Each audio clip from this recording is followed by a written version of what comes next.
Hello, I'm Sage Myers, and I'm a pediatric emergency medicine physician at the Children's Hospital of Philadelphia, and I'm here on behalf of the entire study team to present our work evaluating frequency, risk factors, and associations of acute kidney injury in pediatric diabetic ketoacidosis, or DKA. This project is a culmination of an amazing amount of work and dedication of multidisciplinary teams across 13 sites, and I want to express my sincere gratitude for all those involved.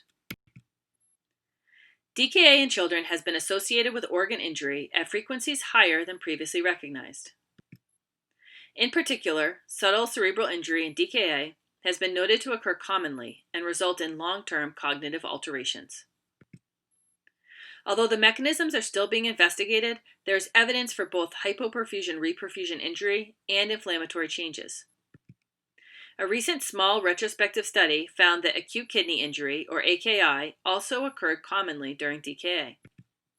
Associated risk factors in this study included low serum bicarbonate level, hypernatremia or tachycardia, which all suggest that more severe dehydration and acidosis may play important roles. The underlying etiology, however, remains unclear. If AKI occurs frequently in DKA, it's possible that common mechanisms could underlie injury to the kidney, brain, and possibly other organs in pediatric DKA. The more we explore the risk factors for injury and associations with injury development across different organs, the better we can understand these possible common pathways and develop targeted treatments or interventions to prevent organ injury in pediatric DKA. This is particularly important given the potential of long-term ramifications of acute kidney injury and possibly other organ injury, as has been demonstrated with cerebral injury. Therefore, we set out to evaluate the frequency of and factors associated with AKI, using data from a large multi-center prospective study of children with DKA.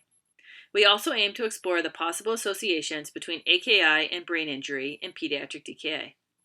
We hypothesize that AKI occurs frequently in pediatric DKA, including subtle renal injuries, and may be associated with cerebral injury. This was a planned secondary analysis of the PCARN fluid trial. The fluid trial was a large, multi-center prospective study evaluating the effects of fluid rehydration rate and sodium content on neurocognitive outcomes in children with DKA. These results have been published, finding no significant difference in either rate or sodium content of rehydration and the development of cerebral injury, leaving open the question of what causes brain injury in pediatric DKA. The fluid trial included 1,389 episodes of DKA, which included 1,255 unique patients younger than 18 years old. Inclusion criteria for the fluid trial included age less than 18 years old with DKA, defined as blood glucose greater than 300, and a venous pH of less than 7.25 or serum bicarbonate less than 15, as well as serum or urine ketones. Exclusion criteria included conditions unrelated to DKA that could affect mental status or cognitive abilities, or substantial treatment for DKA prior to arrival to the study centers for patients who were transferred. During DKA, mental status was assessed hourly using the Glasgow Coma Scale, and short-term memory testing was done every 4 hours while awake. Clinically apparent cerebral injury was defined as deterioration in neurologic status, leading to initiation of hyperosmolar therapy or endotracheal intubation, or resulting in death. Long-term neurocognitive outcome measurement was done 2 to 6 months after the DKA episode, and included long-term and short-term memory testing and IQ testing in children 3 years and older. For this secondary analysis, AKI was defined by the Kidney Disease Improving Global Outcomes creatinine criteria. Since baseline creatinine values were not available for most episodes, an estimated GFR of 120 was chosen to calculate baseline creatinine levels consistent with previous studies.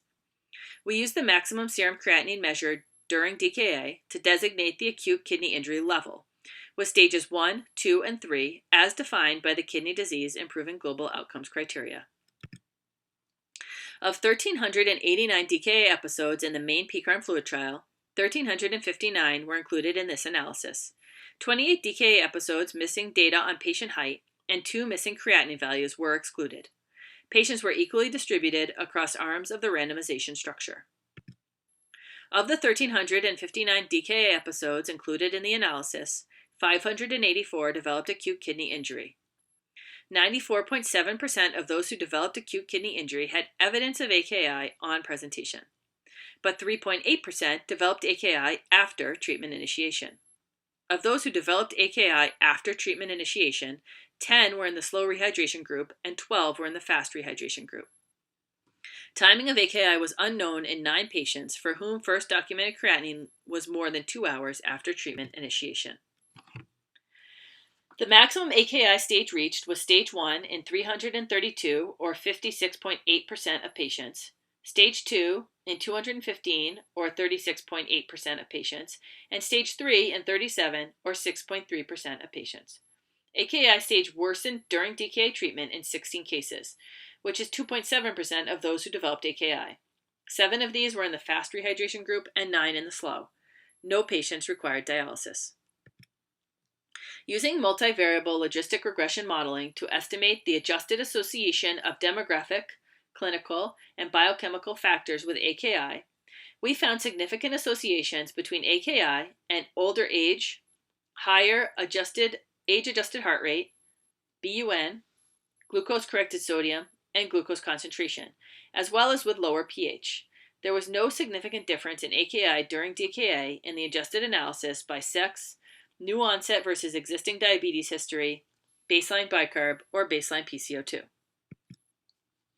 The frequency of GCS decline among those with AKI was 5.9%, and among those without AKI was 1.8%. However, using multivariable modeling, we found no significant difference in the frequency of GCS declines between AKI groups, nor in the magnitude of those GCS declines. We did find a significant difference, however, in several neurocognitive factors.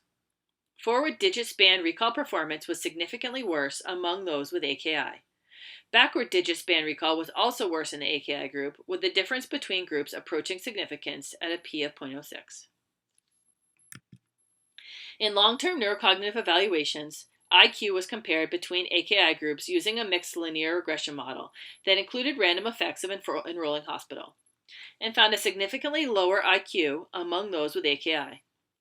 When the new onset population was compared to the population with previously diagnosed diabetes, we found that the IQ was significantly different between those with and without AKI in patients only with new onset diabetes. Therefore, the difference in IQ found appears to be primarily driven by an effect found among those without a previous history of diabetes. Our study had several limitations. First, the timing of blood sample was determined clinically and varied across patients, with creatinine frequently not measured after acidosis resolved. Therefore, some cases of AKI may have been missed and others occurred earlier than detected. Also, baseline serum creatinine measurements were not available for most patients. Therefore, we used GFR estimation to determine these. Sensitivity analyses using lower estimated GFRs of 110 and 90 yielded lower estimates of AKI frequency, but similar associations in analysis. Finally, the use of potentially nephrotoxic medications during hospitalization and as scheduled medications prior to DKA were recorded, but documentation of medications taken prior to arrival that were not scheduled medications was incomplete. Therefore, we cannot fully exclude the contribution of nephrotoxic medication use prior to presentation. However, this use is generally uncommon in this population.